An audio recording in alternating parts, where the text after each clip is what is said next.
हम जानते हैं कि देश के अंदर बहुत से अभियान चलाए गए। मोदी जी ने समय समय पर देश को एक करने के लिए, देश में मूल्यों को स्थापित करने के लिए, देश में व्यवस्थाओं को ठीक करने के लिए कई अभियान चलाए। हम जैसा देखते हैं कि बेटी बचाओ बेटी पढ़ाओ एक ऐसा अभियान हमारी सरकार 2014 में आने के बाद सबसे पहला एक अभियान जो हरियाणा में ही पानीपत की धरती से उन्होंने शुरू किया था, उस बेटी बचाओ बेटी पढ़ाओ अभियान का एक बहुत अच्छा परिणाम ये निकला।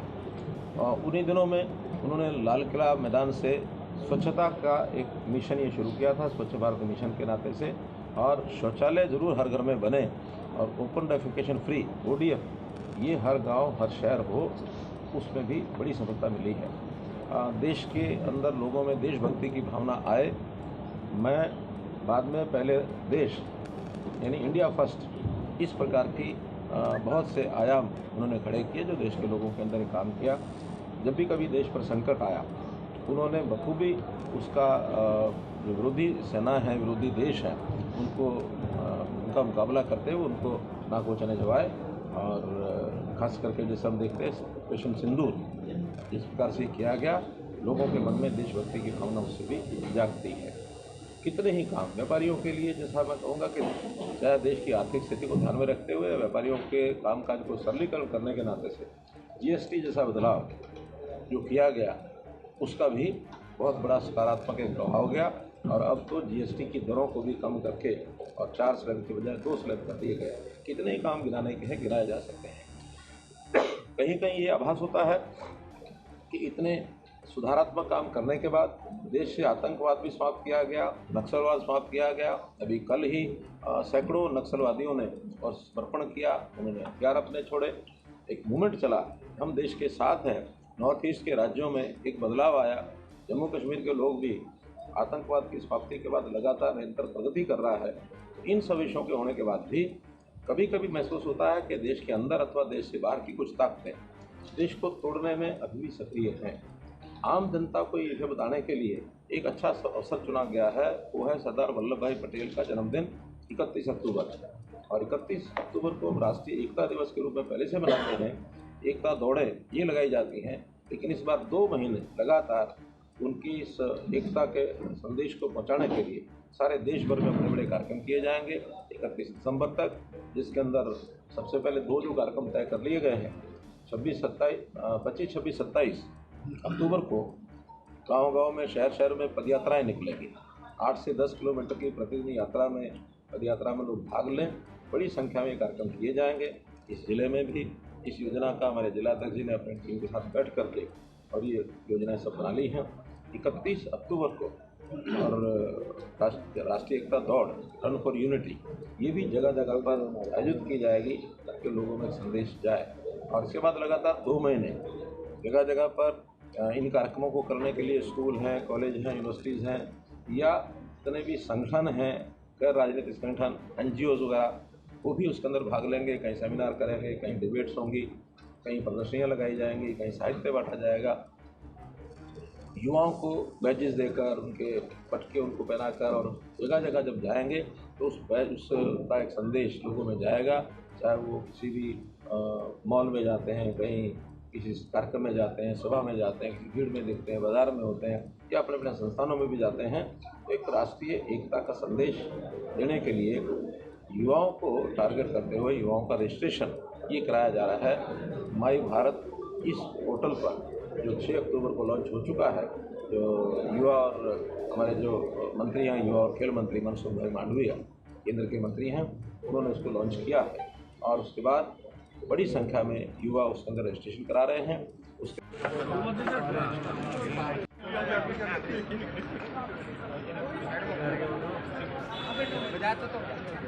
भाई हो जो ना के दूर हो आपको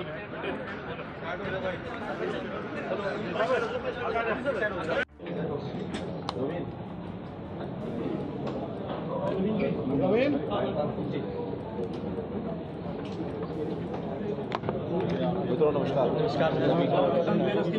आपको भी सबको, लेकिन आप यूँ रहोगे तो पिछोड़े क्या करेंगे? नहीं हो रहा है खाली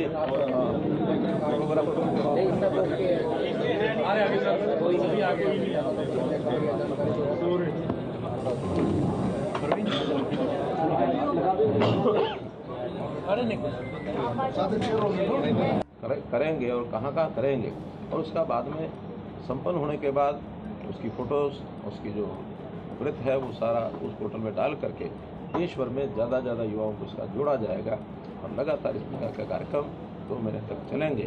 ऐसा एक इस अभियान का स्वरूप रहेगा। ये जानकारी देने के लिए आपको विशेष तौर पर बुलाया है। जो जनता को ये जानकारी मिलेगी तो लोगों में उत्साह आएगा, उसमें मीडिया की अपनी भूमिका है, वो भी सकारात्मक भूमिका लोगों के सामने जाएगी। और पुनः आज इस अवसर पर मैं आपको आने वाले दिवाली समेत सभी त्योहारों की बहुत बधाई और शुभकामना देता हूँ। माननीय सबसे बड़ी बात यह है कि जो आपने जीएसटी कम करी है मोदी साहब ने, आज तक जो है कोई भी दुकानदार कम नहीं कर रहा है। कुछ दुकानदारों को छोड़ के उसी रेट पर जो है वो सामान बेच रहे हैं, उसी रेट पर वो सारी चीज़ चल रही है, महंगाई उसी तरीके से बरकरार है। तो दुकानदार तो उस चीज़ को मान नहीं रहा है। मैं इसको नहीं मानता हूँ। आपके पास अगर कोई पर्टिकुलर किसी दुकान की शिकायत हो तो वो ज़रूर बताइए। जिन चीज़ों का रेट कम हुआ है, खास करके जीएसटी का, वही तो कम करेंगे ना। जीएसटी अगर कम नहीं है, सेम जीएसटी मानो 5% का 5% में ही चल रहा है, तो उसको कम करने का विषय नहीं है। कोई 18% से 5% किया है, 12 से 5 किया है, तो 5-7% का रेट ही कम होता है, तो उसने टैक्स के रेट को ही कम करना है। इससे अतिरिक्त कोई चीज़ उसको कम नहीं करनी है। फिर भी किसी आइटम के बारे में आपको पता लगता है, हमें बताएंगे, हमारे लोगों को बताएंगे, तो निश्चित रूप से उसके खिलाफ कार्रवाई की जाएगी। जहाँ तक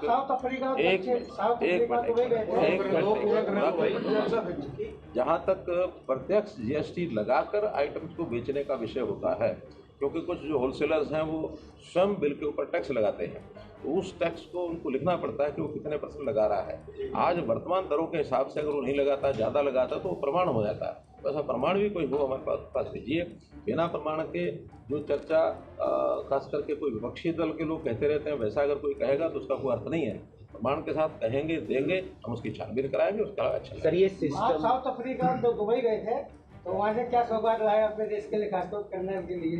देखिए, दुबई तो मेरा विजिट नहीं था। दुबई तो जैसा होता है कि एक रूट के अंदर जो क्या उसको बोलते हैं, हाँ, ओवर क्या ठहराव, हाँ, स्टॉप ओवर होता है। तो उसमें क्या होता है, अगली फ्लाइट को पकड़ने के लिए जो बीच का समय उतना, मुझे रात का समय वहाँ मिल गया था। एक दिन शाम को वहाँ पहुँचा था लगभग 6:30 बजे, अगले दिन सुबह 8 बजे 9 बजे फ्लाइट थी। तो मैं रात को एक दौरे में भी चला गया था और कुछ व्यक्तिगत मित्र थे, 2-3 वो मिले। अन्यथा कोई मेरा सरकारी कार्यक्रम अथवा कोई ऐसा वहाँ का विजुअल कार्यक्रम नहीं था। और जहाँ तक डरबन की बात है, डरबन में एक सम्मेलन हुआ, जो G20 कंट्रीज़ हैं उन सब का पावर को लेकर के एक सेमिनार था, कॉन्क्लेव था। तो उस पावर के संबंध में देश और दुनिया के जो लोग हैं वो क्या सोचते हैं, हमने अपनी बात रखी है, दुनिया के लोगों ने अपनी बात रखी है। बहुत चीज़ों में भारतवर्ष दुनिया के लोगों से आगे है। खासकर रिन्यूएबल एनर्जी, RE, सोलर है, विंड है, या हमारा जो हाइड्रो प्लांट जितने हैं उन सबको मिलाएं तो हम 50% से ज़्यादा उसको पार कर गए हैं। और ये किसी देश में हुआ, सब देशों में नहीं हुआ। हमने बहुत प्रगति पिछले 10 सालों में की है। हमारा कोल आधारित जितना भी पावर जनरेशन है वो काफ़ी कम हुआ है, जिसके कारण से कार्बन डाइऑक्साइड का एमिशन है वो कम हो रहा है। हमारे जो टारगेट थे कार्बन डाइऑक्साइड एमिशन को कम करने के, हमने 5 साल पहले पूरे कर लिए हैं। इस बात की सराहना देश के बहुत लोगों ने की है। जहाँ कहीं इंफ्रास्ट्रक्चर में कमी है, ट्रांसमिशन लाइन में कमी है, जनरेशन में कमी है, उन लोगों ने हमारे से सहायता भी मांगी है। खास करके कुछ देशों के अंदर हम आज जा भी रहे हैं, जैसे सिंगापुर और दुबई और UAE। इन देशों में हमारी अंडर सी केबल ये हम डलवा रहे हैं, उनके साथ मिल करके डाल रहे हैं, ताकि सौर ऊर्जा का एक स्थान से दूसरे स्थान जो कहीं कमी है, कहीं ज़्यादा है, तो उसका ट्रांसफ़र किया जा सके। तो ऐसे बहुत से देश हैं जो भारतवर्ष के साथ मिल करके काम कर रहे हैं। साउथ अफ्रीका में भी हमारी NTPC और NTPC से जुड़ी संस्थाएं तो लगातार दौरा कर रही हैं। उनके लोग भी आ रहे हैं, प्रशिक्षण प्राप्त कर रहे हैं। उन समझौतों में हम जितनी उनको सहायता करेंगे, बदले में दूसरी चीज़ों में वो हमारी सहायता करेंगे। तो ये बायलैटरल समझौते होते हैं। इसमें कोई चीज़ उनसे लेके आते हैं या कुछ दे के आते हैं, ऐसा नहीं है। एक चीज़ हमारी आवश्यकता है, हम लेते हैं, एक चीज़ हम उनको दे सकते हैं, वो हमसे लेते हैं, वो लेते हैं। इस प्रकार के समझौते परस्पर जो होते हैं। सर, समाज में इस वक्त थोड़ा सा ऐसा माहौल है कि सिस्टम पर विश्वास नहीं हो रहा। किसी नेता के घर पैसे मिल जाते हैं, किसी जज के घर मिल जाते हैं, 2 पुलिस ऑफिसर्स ने सुसाइड किया। ऐसे में आम जनता सिस्टम पर कैसे भरोसा करे? देखिए, सबसे पहली बात तो है कि लोगों में जागृति आई है और ये जो दो घटनाएं हुई हैं बहुत ही दुर्भाग्यपूर्ण ये घटनाएं हैं और दो परिवारों ने अपना एक बहुत जिम्मेवार आदमी को, नागरिक को खोया है। इस पर कुछ लोग राजनीति कर रहे हैं, राजनीति नहीं करना चाहिए, ऐसे मेरी अपील है। कुछ लोग इसको जातिगत रंग दे करके भी चीज़ों को आगे बढ़ा रहे हैं, वो भी गलत है। हाँ, अगर इसमें कोई एक कंटेंट ऑफ कोर कोई इशू कहा जा सकता तो भ्रष्टाचार है। वो भ्रष्टाचार के बारे में कोई भी चर्चा किसी भी बारे में हो रही है, जैसे आप चर्चा कर रहे हैं, अच्छी बात ये है कि लोगों में जागृति पैदा हुई है। और उसके कुछ दिन बाद, अभी 2 दिन पहले ही पंजाब के IPS ऑफिसर के घर से और कैश मिला है। तो ये चीज़ें पहले कोई ढूंढता भी नहीं था, कोई देखता भी नहीं था।